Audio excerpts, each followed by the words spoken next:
to hear is true. The names have been changed to protect the innocent. Dragnet.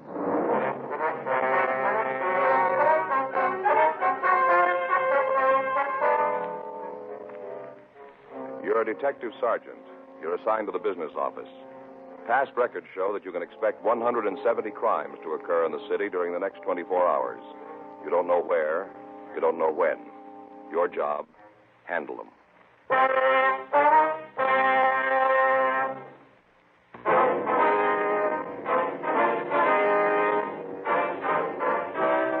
Dragnet, the documented drama of an actual crime. For the next 30 minutes, in cooperation with the Los Angeles Police Department, you will travel step by step on the side of the law through an actual case transcribed from official police files. From beginning to end, from crime to punishment, Dragnet is the story of your police force in action. It was Saturday, July 10th. It was hot in Los Angeles. We'd been assigned to the business office, morning watch. My partner's Frank Smith. The boss is Captain Gilbert. My name's Friday. I was on my way back from the coffee room, and it was 12:10 a.m. when I got back to room 21, the business office.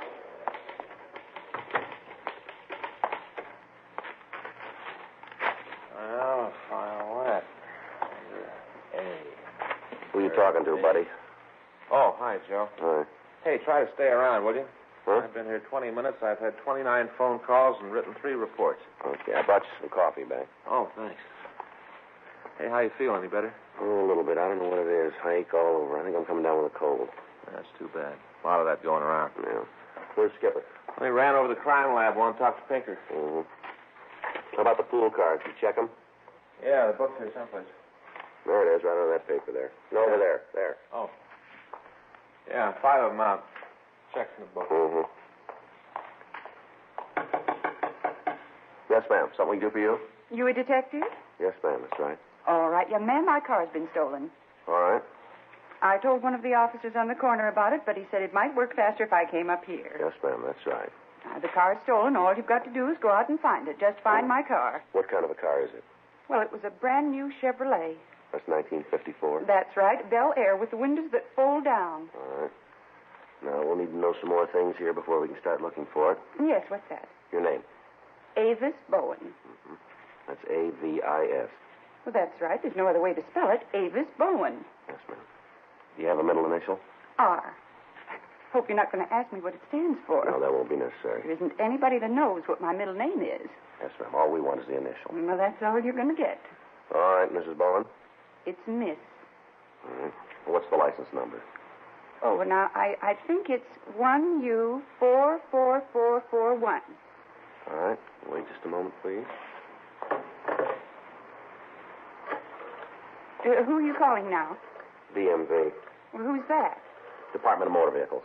Oh, my, all this going on. It's a wonder you ever catch anybody. Hi, Harry. This is Friday over at the business office. California license 1 Union 44441. That's right. Now, tell him it's a Bel Air with the windows that fold down by themselves. Yes, ma'am, I'll do. Doesn't it? Well, hold on here. You sure about that license number? Well, what do you mean? Well, it kind of looks like you made a little mistake, Miss Bowen. I did not. The car's stolen. Yes, we understand that, but you gave us the wrong license number. 1U44441. I remember it because of all the fours. Harry, I'll call you back. Miss Bowen, that number's registered to a 1940 Studebaker. My license number? Well, I don't know, but the one you gave me, yes, ma'am. 1954 Chevrolet Bel Air. Windows that fold down by themselves. Yes, ma'am, I understand. There must be several hundred cars that look like that. You've seen them before. Well, you act like you've never seen a car like that. There are lots of them around. Mine's light blue with a gold on top. Uh-huh. We still need the license number. Do you think you have it at home? Yes, I guess so. All right, fine. If you'll phone it in to us, we can start looking for it. Well, how do you expect me to get there? Ma'am? Home. How do you expect me to get there? We'll have a car drop you off. Well, it's about time I was getting some kind of service around here. Yes, ma'am. I think I'll write a letter to the papers about this. All right, ma'am. The whole thing, right down to that TMV or whatever it is. Expose the whole mess. Oh, you're going to be mighty sorry you ever opened this can of beans. We're doing the best we can, ma'am. Well, that's not very much. Standing around here making phone calls isn't finding my car. Well, you said it yourself, didn't you? What's that? There must be several hundred cars like yours here in the city. Yes. Well, without the right license number, how are we going to find it? You ought to be ashamed of yourself. Ma'am? You're nothing but a fake. I beg your pardon? You ain't no detective. The business office, room 21. It's open 24 hours a day, but it's after the detective division closes that it begins to work. While patrol units in the city function normally, the men in the business office give advice on booking procedure, policy matters, and other police business. They issue pool cars and riot guns, and in the event of an emergency, they act as advisors in an overall plan for the dispersal of policemen. The captain on duty is, in effect, the acting chief of police. On the average weeknight, the activities are slow and routine. But over the weekend, the men involved can expect to handle several hundred phone calls from the thousands put through the complaint board. These calls deal with every crime in the municipal and penal code. In addition to this, they handle the citizen traffic through the city hall. Next door is a report room where statements are taken and forwarded to the captains of the detective divisions for appropriate action. Frank and I had checked in at 12 midnight, and for the following half hour, we did business as usual. At 12:41 a.m., we got a hotshot call reporting the sound of shots in the 4200 block on Albany Street. At 12:43, the call was changed to a shooting and ambulance follow-up. At 12:45, the hotshot phone rang again. That's the shooting? Yeah, it's a homicide now. You gonna call a unit? Better have them check it, yeah. Same address as the shots? Couple of houses down.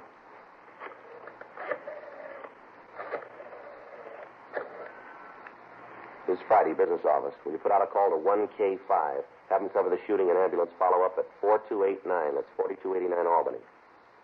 You got it. Right. Thank you. Looks like a good one, huh? Yeah. Turns out we'll get Geezy out of bed. Well, that'll make him happy. It'll end up in their laps. Mm. All right, Joe. Bob, what do you got? You want to sit down there, Pop? Who's he? I don't know. We found in front of one of the burlesque houses on Main. Mm-hmm. The place was closed. He was just standing out there looking at the pictures. You got a name on him? Mm-mm. Haven't been able to get him to say anything. You want to give it a try? All right. You want to tell us who you are, old fella? Come on, we want to help you, but there's not much we can do if you won't tell us your name. Doing about as good as we did. Okay, I looked pretty wobbly when we stopped. Yeah. What do you want to do? Well, we'll have to take him over to Georgia Street. Wait a minute. You got a wallet? All right, let me look at it, will you? Maybe there's something in here that'll help us. Yeah. And the money? No. A few cards here. Nothing with a name on it. What's that one there? Something written on the back. Looks like a phone number. Yeah, that's what it is. You want to call, see if they know who he is? Yeah, I'll give it a try.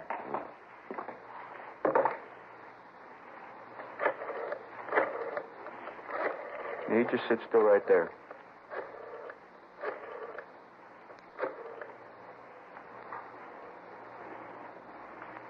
Hello, this is Officer Frank Smith, Los Angeles Police Department. No, there was nothing wrong.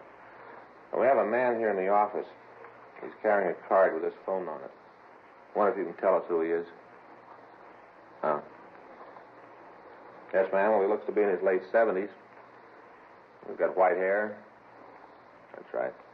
Well, he's wearing a brown wool sweater, black pants, and a black felt hat. That's right. You want to give me that again? Mm-hmm. No, he's all right. Yeah. That's right. We'll have him brought home. Right away. Yes, ma'am. Thank you. Well, we got it. His name's McKinley Dunn. He lives out on Vincent Avenue in Highland Park. Talked to his daughter. Yeah.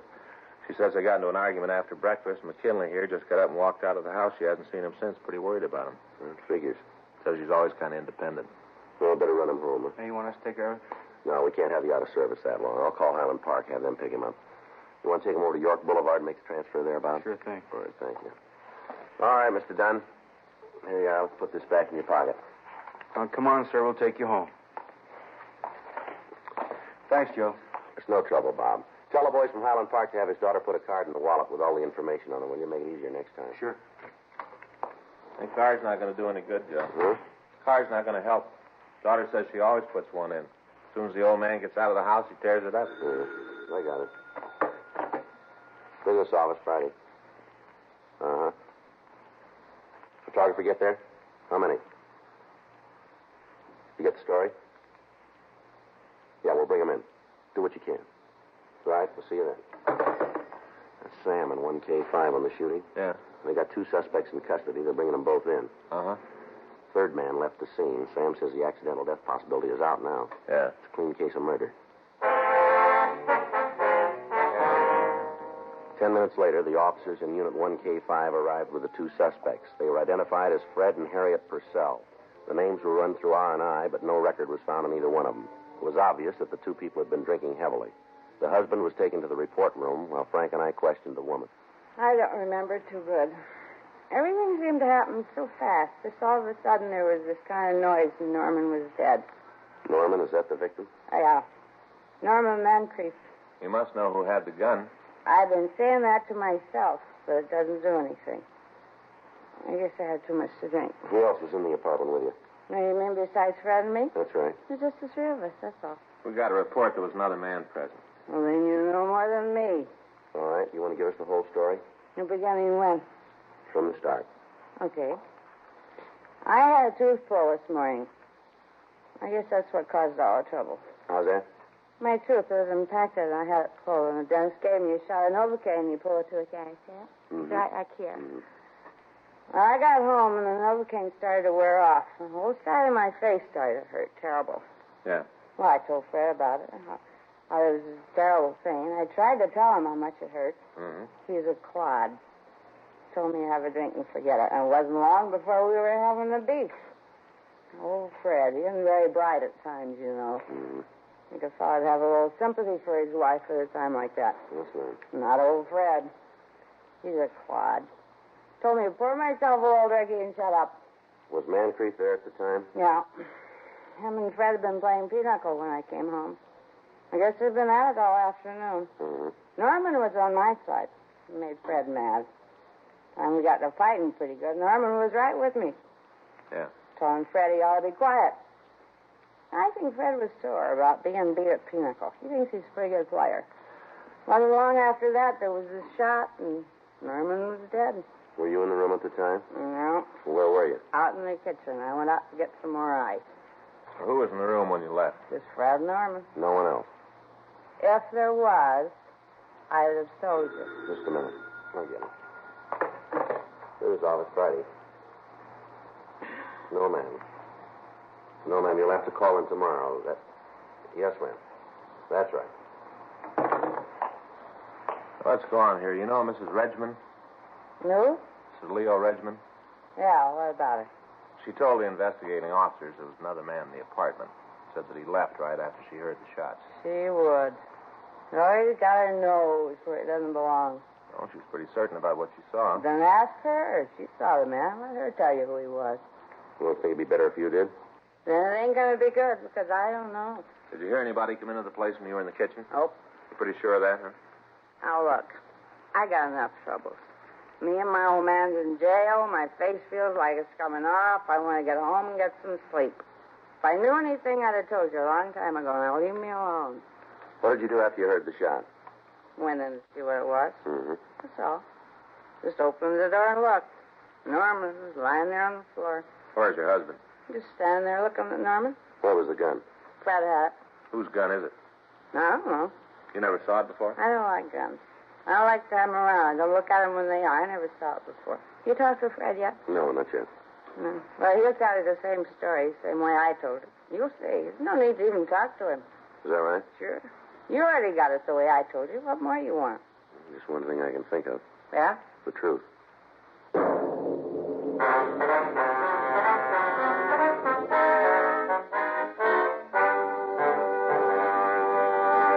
You are listening to Dragnet, the authentic story of your police force in action.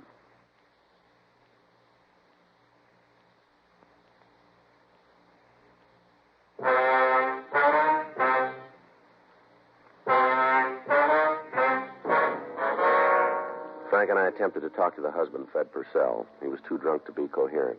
We made arrangements for some hot coffee to be brought in. His wife was taken to the interrogation room to wait until we could fill out the reports. At 4:20 a.m., we got another hotshot call regarding a cutting on South 5th Street. The investigating officers found the knifing had resulted from a quarrel between a man and his common-law wife. The woman was in critical condition. She was removed to Georgia Street Receiving Hospital, and the husband was booked in at the main jail on charges of assault with a deadly weapon. We notified Chief of Detectives Thad Brown and Captain Lorman of the shooting and the cutting. During the next hour, there were 2 armed robbery reports, several burglaries, and numerous fights. 5:31 a.m., Frank went down the hall and brought back 2 beef and cheese sandwiches and some coffee. At 5:46, we got a call from the men in Unit 1K5 telling us that they were on the way into the office with the gun that had been used in the killing of Norman Mancrief. 10 minutes later, 2 uniformed officers brought in a pair of possible car thieves. One of them was held in the hall while Frank and I talked to the driver of the car, a Melville Hulbert, age 19. Where'd you get the car? I bought it. Where? Well, from a lady. She put an ad in the paper, said she had this here Sharp 52 Ford for sale. You remember what paper? Well, no, sir. Yeah, I think it was one of them morning ones. When'd you buy the car? I don't know. Well, you must have some idea. I reckon maybe it was in January. Yeah, around there in January. Let me take a look at your driver's license, will you? Yes, sir. There you are. Take it out of the wallet, will you? Oh, yes, sir. Here it is. This your present address? Sir? You still live here on Echo Park Boulevard? Oh, no, sir, I moved. I got me place over on Olympic. How long you lived there? You mean on Olympic, sir? That's right. I don't know. Reckon maybe a couple months. Don't you know for sure? Well, see, I got this here bad memory. I think it's been a couple months. You live with your family? No, sir. They down south. Where's that? New Orleans? Do they know you're out here? Yes, sir. When'd you come to California? August. Last year? Yeah, last year. You got a job? Aircraft factory out in the valley. It's kind of a long drive to work for you, isn't it? Yes, sir. But I got a good deal on the place I live at, see? How come you haven't reported the change of address to the Department of Motor Vehicles? Reckon I just forgot. I got this here bad memory, you know. When you bought the car, did you finance it? Sir? You buy it on time, you pay cash for it. Cash. You got the pink slip then, haven't you? Lady sold it to me, signed it. Where is it? I don't know, sir. Didn't she give it to you? No, sir, she just told me she was going to send it to Sacramento someplace. Did you get any kind of a receipt for your money? Yes, sir. Well, where's it? In my wallet? Let's see it. Yes, sir. I got it right here someplace. Pretty funny about this. What's that? Well, I wouldn't steal no car. It's pretty funny to think I did. Mm-hmm. All right, now how about that receipt? Have you found it yet? Yes, sir. Now, here it is. Who wrote this? The lady sold me the car. Is her name here? Oh, yeah, I guess so. She wrote it. When did you say you bought the car? Well, January, I guess. This year, huh? Yes, sir. You sure you couldn't be wrong about the date? Oh, now I don't know. Maybe. Where'd you meet the woman who wrote this receipt? At her place? Where's that? Out in Westwood. I think that's what you call it. Apartment out there. You remember the address? No, sir. Haven't got any idea at all where it is, huh? Well, I was up on Wilshire. I know that. Apartment on the second floor. Mm-hmm. I think it was number B or something like that. I don't know. Right. Yeah, I'll check. Now, what'd you make all that big deal about when I bought the car? Date on the bill of sale is a year ago. Oh, somebody must have made a mistake. Now, we knew that when you walked in. We're trying to find out who. What do you got, anything? Yeah, it checks out. Names in the book. West Department B. Yeah, now that could be it. I know that it was on the second floor. It looks right out on Wilshire Boulevard. All right, Mel. You go over there and sit down. We'll be right with you. It's going to be okay? We'll see. Now, look, I didn't steal that car, mister. I should have told him about how I moved. But I did not steal the car. All right. You go over there and sit down, will you? Yes, sir. What do you think? I don't know. Seems to check out. Date on the bill of sale could be a mistake. Woman might have just written the wrong year. Yeah, it's pretty close to first if it happened. Like to give the kid his first felony booking, don't you? Yeah. What do you want to do? Well, let's hold him over till we can check with the woman. Yeah. Officers? Gonna be all right? We'll see. You ain't gonna send me to jail. No, not yet. You can wait down the hall, will you? Now, as long as you know I did not steal the car. We'll check with the woman first thing in the morning. I want to tell you one thing, though. Yes, sir? We're going to give you a break by not booking you right now. Don't make us sorry about it. Oh, no, sir. Thank you. All right, go on. Get out of here. Where's Jimmy? He's down the hall. The officer there will take you. Yes, sir. Officers? Yeah. Thank you again. You hear? Yeah, you take care of that bad memory, will you? I got it. Headquarters Smith. Oh, yeah. Yeah? What's the address? No, he's not here. Just a second, I'll check. Policeman out in Hollywood wants permission to kill a skunk. What? Wants to kill a skunk caught in a trap. I guess it's all right if it's the only way they can get rid of it. Well, the way he puts it is. All right. Go ahead. Yeah. What's that? Well, I don't know. You better check with the watch commander. Yes. Okay, good night. We got an injured animal report. Turns out the people out there had trouble with skunks, got a permit for the traps, and caught one tonight. Once they had it, they didn't know how to get rid of it. I better make a report on it. Must have been pretty funny. Huh? Officer said we could use the skunk in the department. What was that? Officer said we could use the skunk in the department. Says he'd qualify on the target range any day. I get it. Headquarters Friday. No, we got the word. Where you been? Check out with the lab? No. No, we'll wait. 1K5. Yeah. They just picked up a third person in the shooting. 3 minutes later, the officers in Unit 1K5 brought in a tired-looking man in his late 20s. His name was Harry Carnell. He'd been drinking, but he seemed to be in complete control of his faculties. We ran his name through R&I, but we found no record on him. The officers also brought in the murder weapon, a .32 caliber automatic. A check of gun records gave us the name of the store where it had been bought and the name of the owner. According to the registration, it belonged to Fred Purcell. The crime lab reported there were no fingerprints on the weapon. We tried once more to talk to Purcell, but again we were unable to. We asked Harry Carnell, the latest suspect, to tell us the story of the shooting. I went up to the place to collect some money Mancrief owed me. What happened when you got to the apartment? Knocked on the door and Purcell let me in. Who was in the room? Just him and Mancrief. That's all, huh? Yeah. All right, go ahead. Well, I came in and said I had to have the loot, and Mancrief told me he was stony. Yeah. He said to check him tomorrow. Mm-hmm. Purcell got on his back, said he was always welching, and the beef started. You mean between them, huh? Yeah, they were both pretty gassed when I got there. You have anything to drink with them? No, I had a date, sir. That's what I needed the money for. I got a girl with a pretty big appetite. I was broke, and I figured I'd tap Mancrief for what he owed me. All right. Anyway, these two got in a big beef. Purcell told Mancrief to get out. He wouldn't go, so Purcell ran over to a desk there in the room and hauled out this big gun, started to blaze away. How many shots did he fire? Well, one's all I remember. Might have been more, but I didn't spend a lot of time counting. Just one, huh? Yeah. Well, a guy sets a clay pigeon on your head. You ain't going to stand there. What happened then? Well, Purcell pointed the gun at me. Said I should get out, too. I didn't feel like telling him he was wrong. During the time you were there, did you see anybody else at all? No. Fred's wife was around someplace, I guess. Why do you say that? Well, they started yelling at each other. I heard Mancrief say they'd bother Harriet. That's Fred's wife, Harriet. Uh-huh. I took off like a big bird. Where'd you go? My place.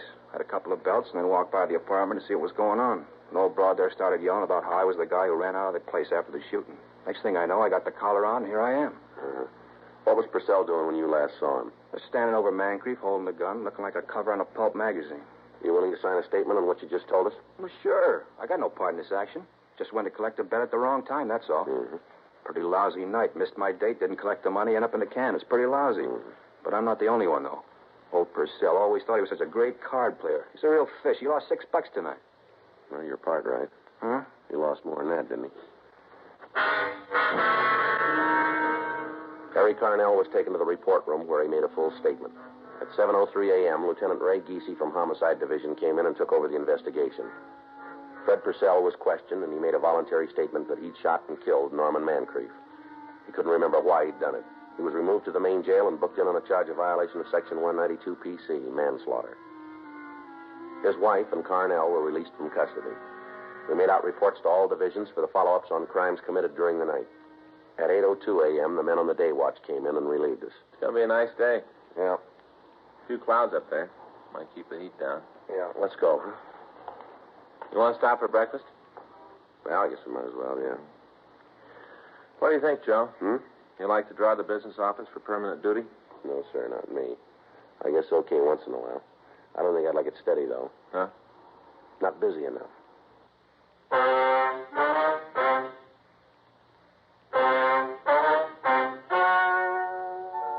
The story you have just heard is true.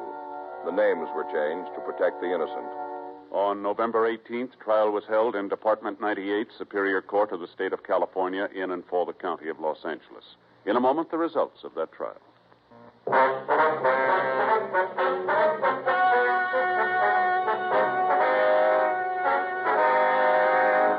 Further investigation proved that the purchase of the automobile by Melville Hulbert was legal and no further charges were made.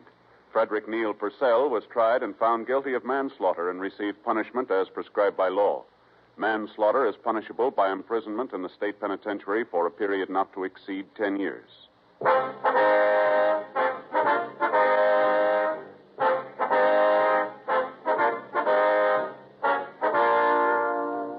You have just heard Dragnet, a series of authentic cases from official files. Technical advice comes from the Office of Chief of Police W.H. Parker, Los Angeles Police Department.